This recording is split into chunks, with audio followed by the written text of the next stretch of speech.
संसद है, जो पार्लियामेंट है, उसकी जो रेलेवेंस है वो गिरती जा रही है। कि मैं समझता हूं कि आज के दिन एसआईआर सबसे बड़ा मुद्दा इस देश में है। आरएसएस क्या वंदे मातरम गाता है?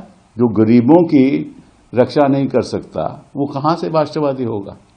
आहिस्ता आहिस्ता मुझे ऐसा लगता है कि जो हमारा संसद है, जो पार्लियामेंट है, उसकी जो रेलेवेंस है वो गिरती जा रही है, क्योंकि कम से कम सिटिंग्स होती हैं और आहिस्ता आहिस्ता मैं समझता हूं कि लोग भी सोचते हैं कि पार्लियामेंट में कुछ होता नहीं है।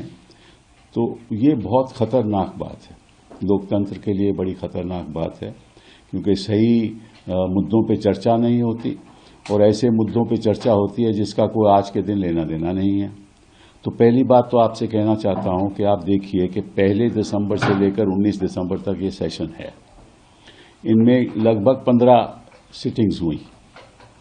15 सिटिंग्स हुई हैं एक सेशन में। जब हम पार्लियामेंट में थे, मैं तो मतलब कि 2099 और उसके बाद की बात करता हूं, तो उस समय पार्लियामेंट विंटर सेशन में लगभग 20 नवंबर को बैठता था और दिसंबर तक चलते रहते थे। लेकिन आज के दिन वो ऐसा नहीं हो रहा। 1 दिसंबर में सत्र की शुरुआत हुई और 15 सिटिंग्स हुई। इससे पहले भी 2017 में लगभग 13 सिटिंग्स हुई, 2022 में 13 सिटिंग हुई, 2023 में 14 सिटिंग हुई और इस सत्र में 15 सिटिंग हुई।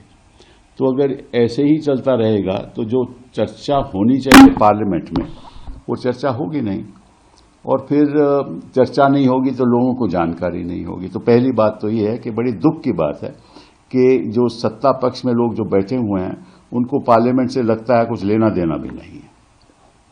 दूसरी बात यह है कि इस पार्लियामेंट में हुआ क्या।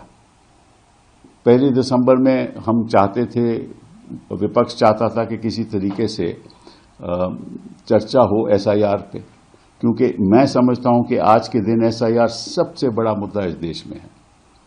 क्योंकि अगर वोटर की सूची सही नहीं होगी तो निश्चित रूप से उसका प्रभाव लोकतंत्र पे पड़ेगा।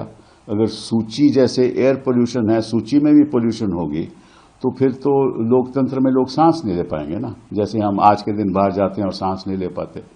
तो ये बहुत ही भारी एक मुद्दा है और मैं समझता हूं कि इसके बारे में पूरी तरह से चर्चा होनी चाहिए कि क्यों लोकतंत्र में एसआईआर की चर्चा क्यों नहीं हो रही।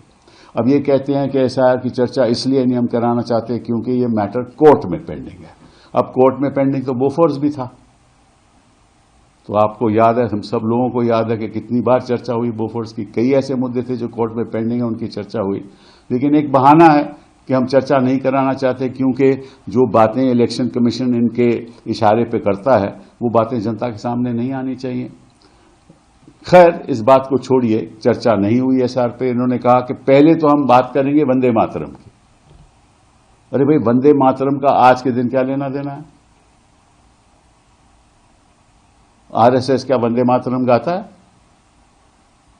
2025 में आरएसएस का गठन हुआ, उसके बाद कभी इन्होंने अपनी शाखाओं में वंदे मातरम गाया है?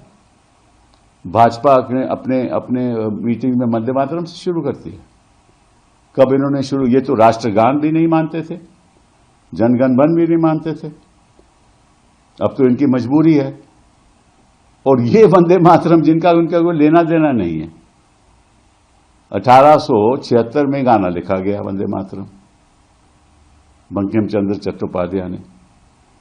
2005 में बंगाल की पार्टीशन हुई, उसमें ये गाना ऐसा प्रभावित, लोगों के मन में ऐसा प्रभावित हुआ कि ये राष्ट्रगान बन गया लगभग। और कांग्रेस पार्टी हमेशा ऐसे शुरुआत करती थी। और जो लोग जिन्होंने 1942 में अंग्रेजों का साथ दिया क्विट इंडिया मूवमेंट में, वो वंदे मातरम की बात करते हैं। और इसकी आज के दिन जरूरत क्या है? ये दिखाने के लिए कि हम बड़े राष्ट्रवादी हैं। अरे भाई, राष्ट्रवादी जो जितने हैं उतने हैं, वो तो जनता को मालूम है, दिखता है कि कितने राष्ट्रवादी हैं। जो गरीबों की रक्षा नहीं कर सकता, वो कहां से राष्ट्रवादी होगा?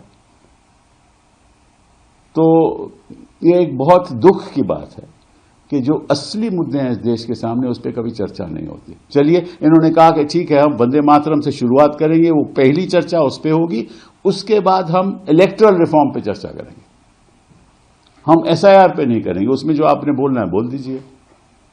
तो इलेक्टोरल रिफॉर्म से मैं बड़े एक दुख की बात है कि इन्होंने कब इलेक्टोरल फॉर्म किए, जो भी इलेक्टोरल फॉर्म किए हमने किए, इन्होंने उसका दुरुपयोग किया।